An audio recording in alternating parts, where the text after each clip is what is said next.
Hello, and welcome to ISO Buckets. I'm your host, Nate Friesen. Thanks for downloading and listening to the show.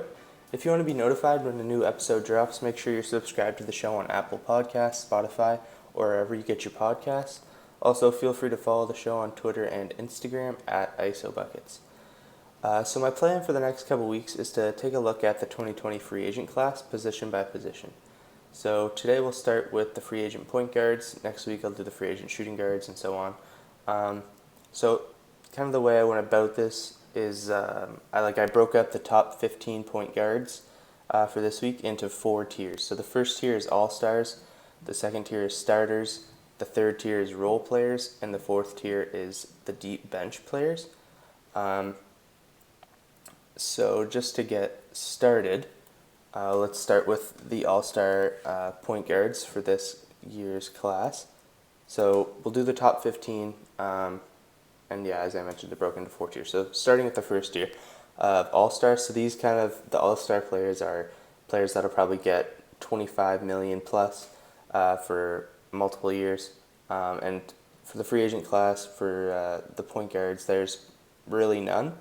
So I mean, it's kind of a shallow free agent class this year, especially in terms of point guards.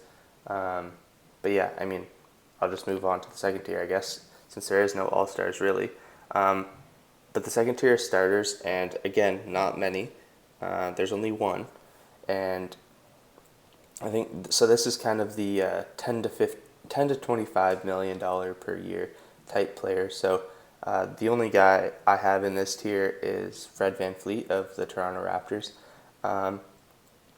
So, I mean, Fred for sure, could become an All-Star one day. I don't think that's out of the realm of possibility, but, I mean, as of now, he's not.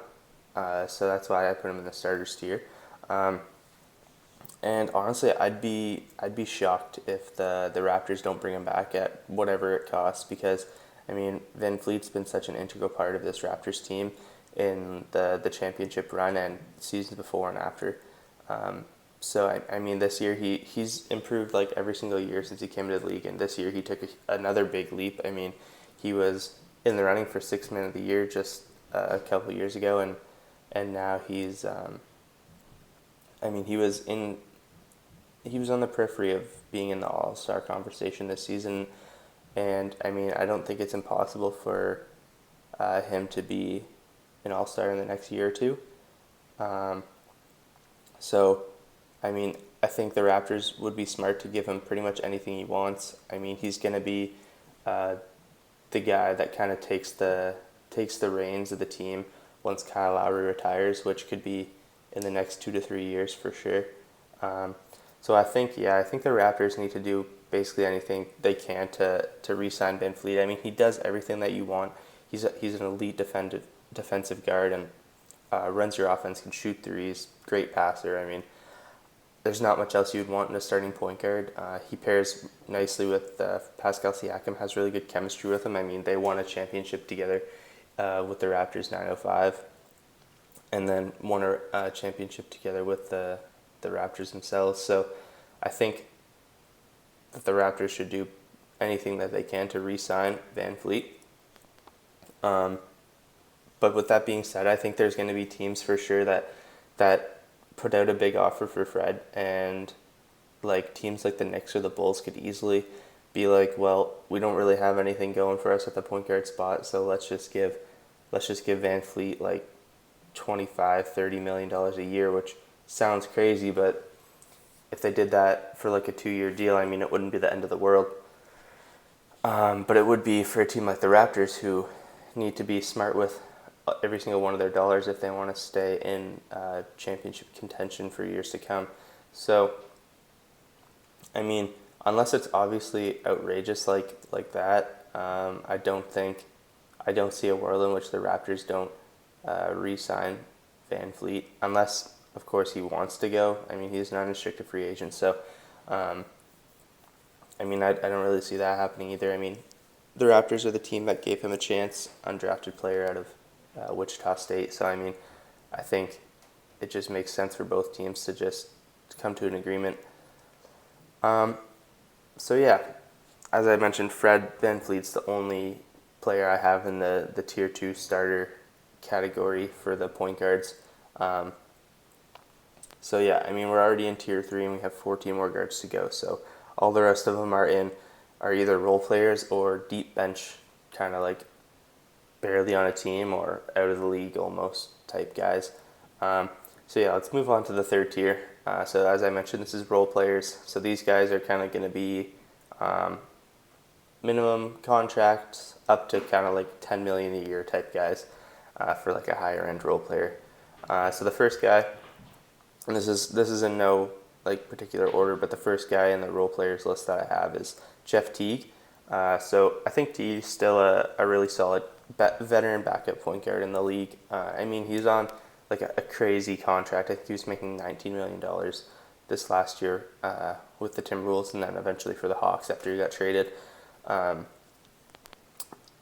in that Capella deal, I believe it was. And I mean, it honestly, like, I think T will probably end up just re-signing with the Hawks on like a more manageable deal, probably closer to the minimum.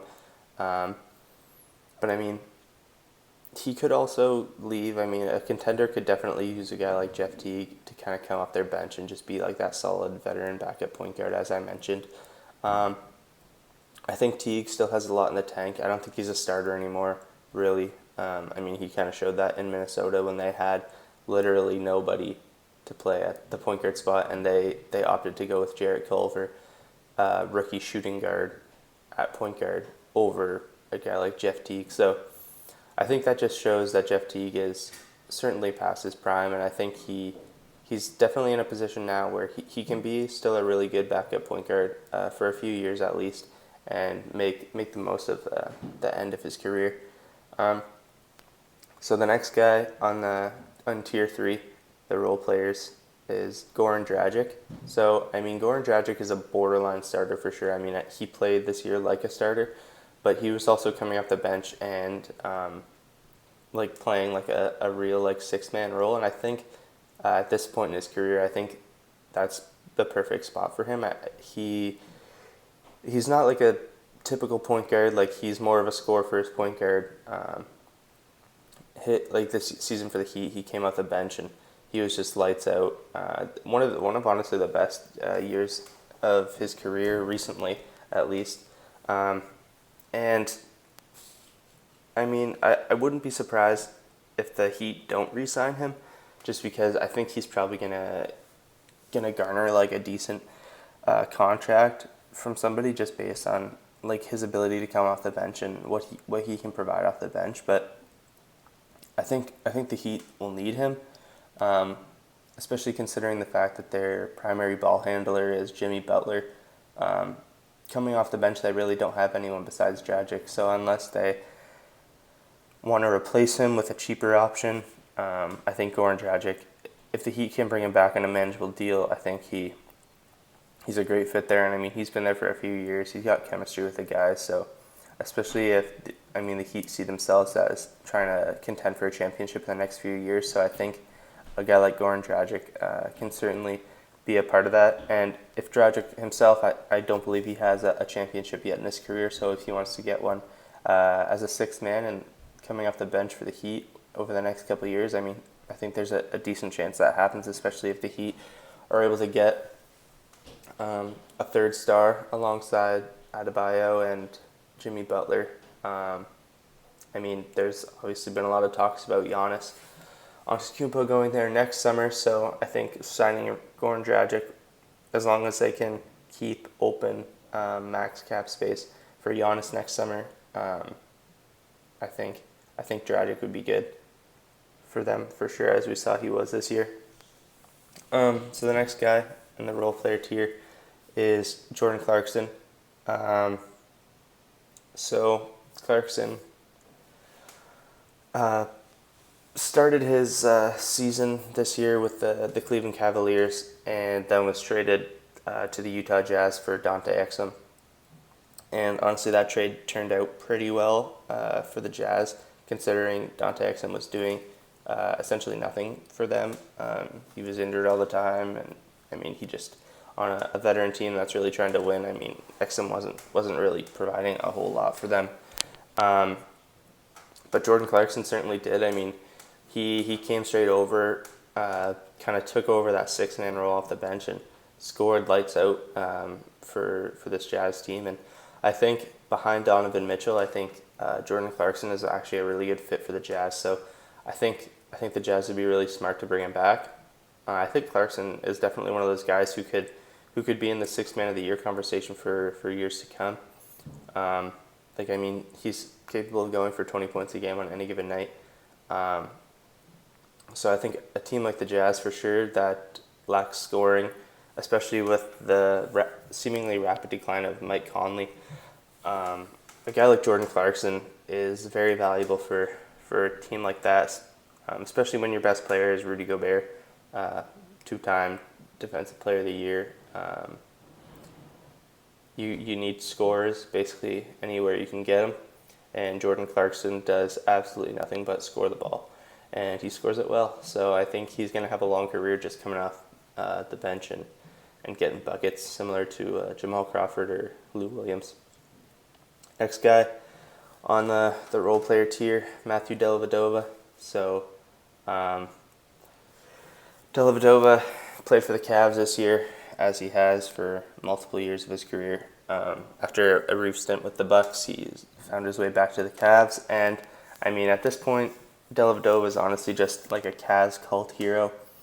I think he's probably going to just go back to the Cavs. I mean, he'd be the type of guy that I think could easily spend the rest of his career with the Cavs, similar to like a J.J. Barea or a Devin Harris, who just continue to find their way back to the Mavericks. I think Dellavedova could be kind of similar in the sense where he could just continue to play for the Cleveland Cavaliers regardless of how the team's doing. I think the fans just love him. I think he'll be a Cav for a while. If not, I mean, he'll certainly be. He could be good on basically any contender. I mean, backup point guard or kind of like a fourth or fifth guard in your rotation. I think Dellavedova brings a lot, especially on the defensive end of the floor with his effort and hustle. I mean, we saw it in the Cavs championship run. Dellavedova was definitely a key part of that. And I think if he does end up leaving the Cavs and going to a contender, I mean, there'd be no shortage of suitors for him. I mean, we saw him play pretty well for the Bucks, and we've seen him play well for the Cavs. I think maybe LeBron would like him on the Lakers. I don't know. But yeah, certainly either Cavs or a contender, I think, for Dellavedova, unless there's some team that feels like they should just pay him a lot to kind of be the backup point guard on a really bad team, which, I mean, wouldn't make any sense at all.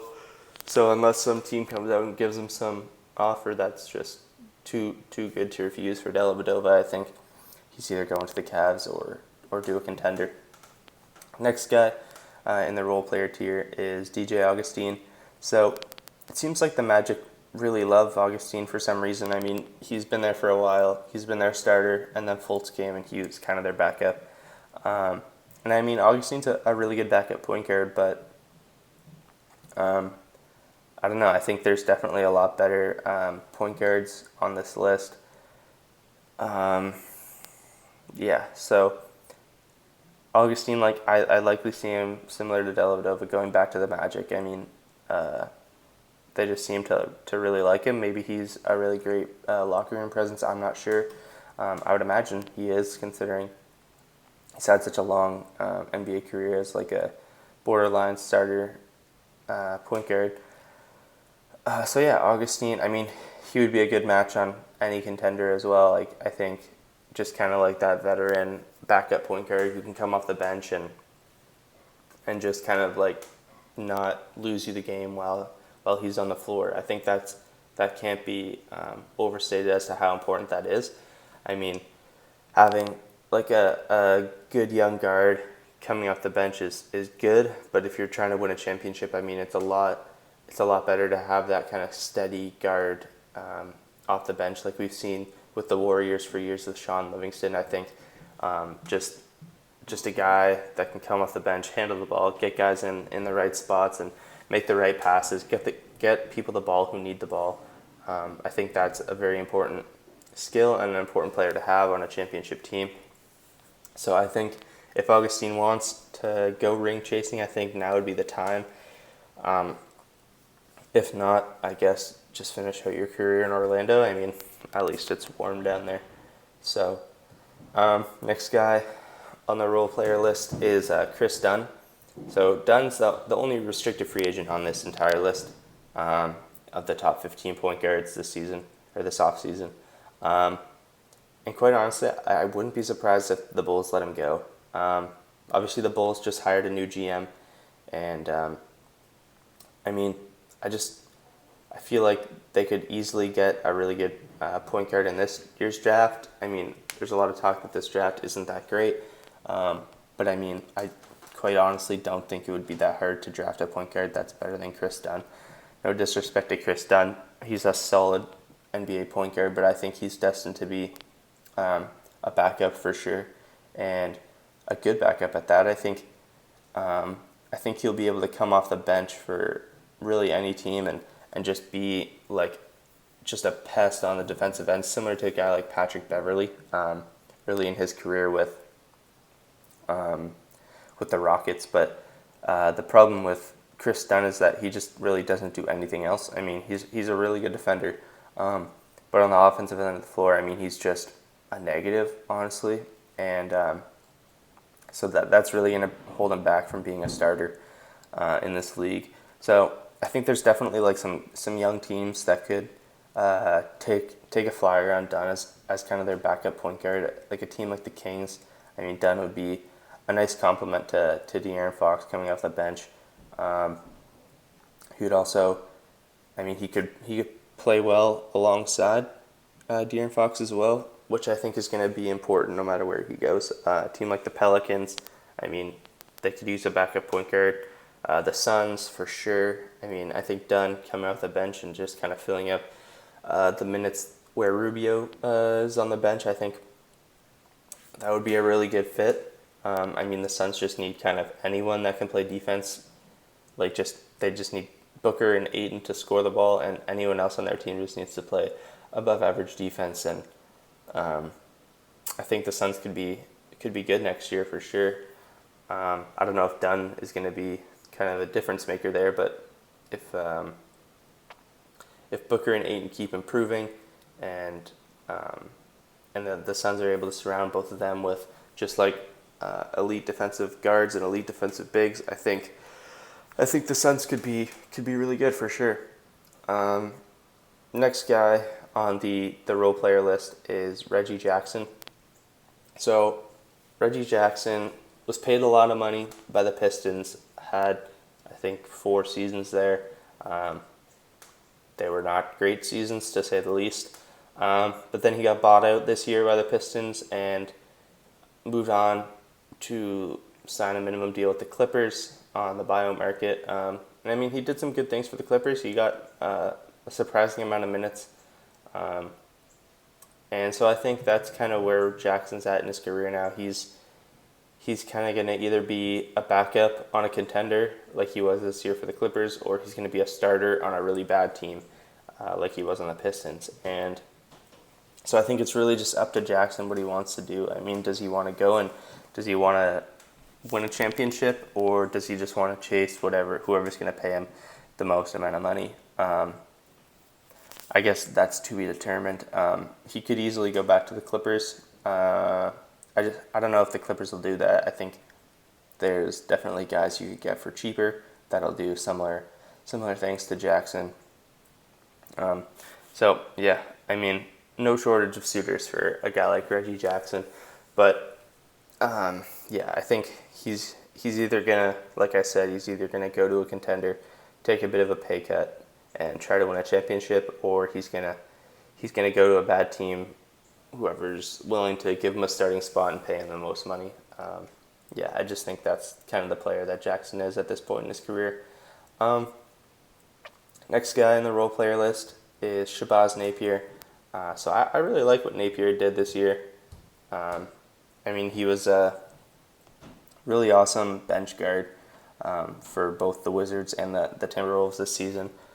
I could see him definitely being like a backup point guard on a contending team. Maybe a team like the Lakers would be interested in Napier. I think he could be pretty solid coming off the bench for them. I mean, everyone knows that LeBron is a big fan of what Napier does. So I'm really hoping Napier finds his way to a contender. I think at worst he's like a third point guard, but at best I think for sure he could be a solid backup point guard in the NBA.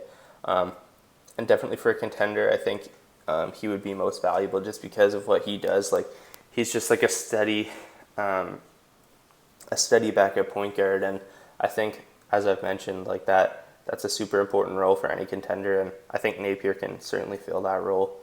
So the last guy in the role player tier is De'Anthony Melton, and I lied earlier. Chris Dunn is not the only restricted free agent on this list. De'Anthony Melton is also a restricted free agent this year, and Memphis should absolutely do whatever they can to match any team that offers De'Anthony Melton anything. I mean, Melton, I think I'm high on him. I think he's a good young point guard. I think what he does on especially the defensive end of the floor, but I think he shows potential on both ends for sure. I mean, unless there's like a team that comes and just grossly overpays, I think Memphis should for sure go for Melton. I think he's a perfect match alongside Ja Morant, and even coming off the bench behind Ja Morant, I think Melton just does a lot of things that this Memphis Grizzlies team needs. And yeah, so like I said, if Memphis isn't matching the offers, I think it'll probably be because some young team that's just throwing darts at the board is grossly overpaying for a guy like Melton. So let's move on to the fourth and final tier of the top 15 point guards of the 2020 free agent class. So as I mentioned, this is the deep bench tier, and so all these guys are minimum contract guys. Kind of, some of them are even like borderline like out of the league type guys. So yeah, with that being said, let's get into the fourth and final tier of the 2020 free agent point guards. So the first guy in the deep bench tier is Brandon Knight. So honestly, Knight started this season on the Cavs, was sent over to the Pistons, back where it all started, ironically, and in the Andre Drummond trade. And honestly, I'm not entirely sure if Brandon Knight is an NBA guard at this time in his career. It's unfortunate, honestly. He showed a lot of promise early in his career, but just derailed by injuries and stuff like that. So, I mean, I think at best he's a third string guard somewhere on a minimum deal, likely on a bad team, possibly back in the Pistons. Yeah, so I think if he's not, then I think he's probably heading overseas. I just don't see, unless he shows like vast improvement from what he's been the last couple of years, I don't see Brandon Knight as being a real contributor in the NBA anymore, which is really unfortunate.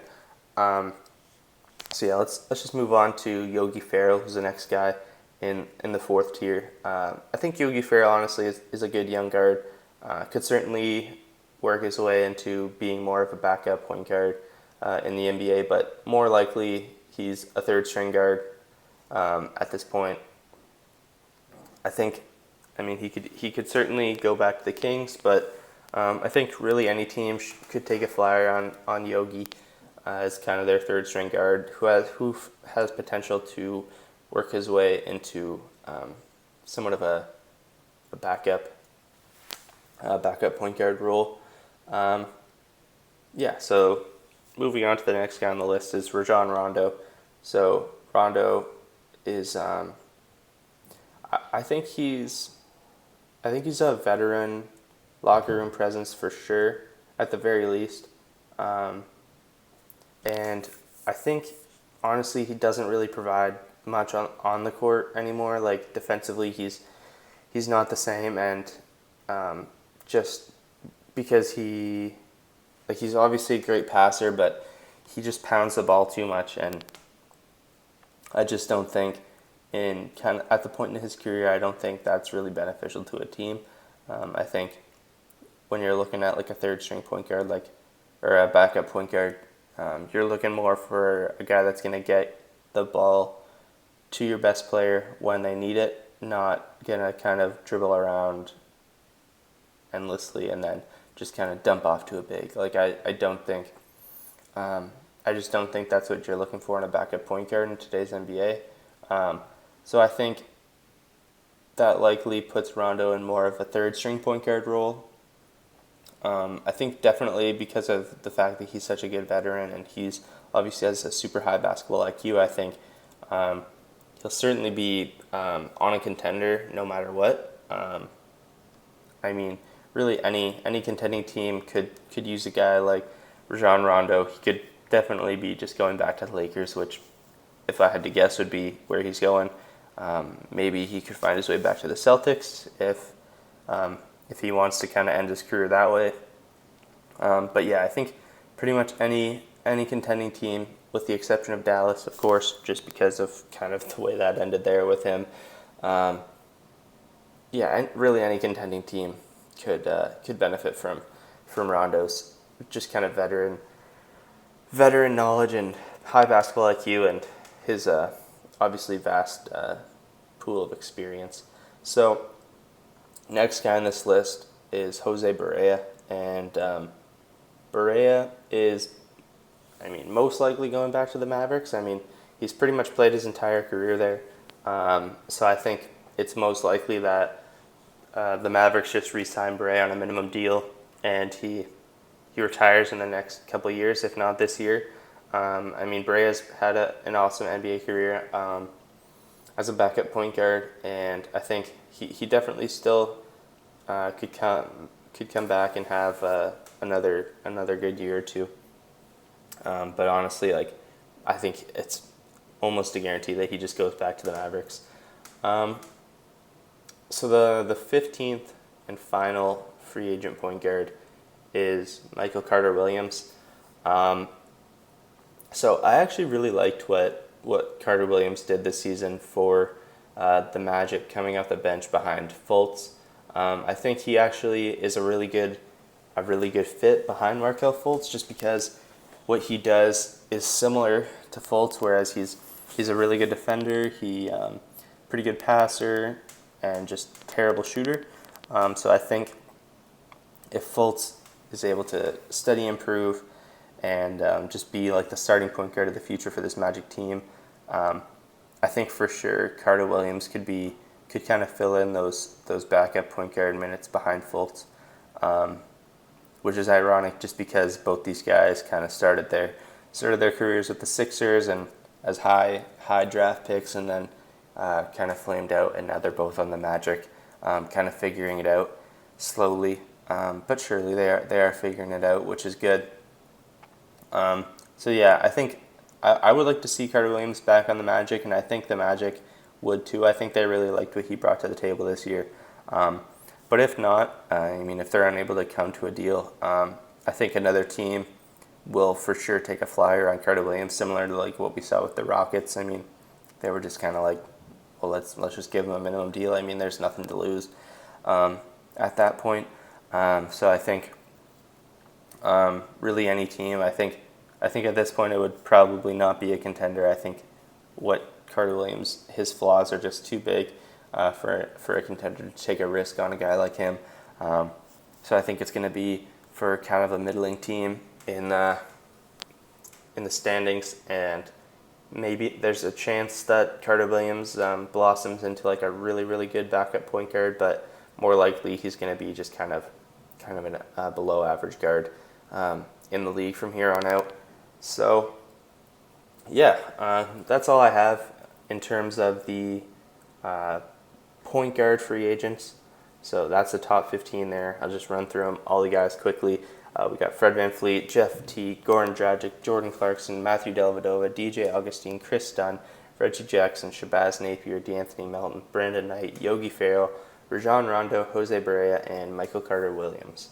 So that's your top 15 free agent point guards this year. Next week, I'll be going through the shooting guards, the week after small forwards, the week after power forwards, and then finish off with the centers. So yeah, it'll definitely get more interesting from here on out.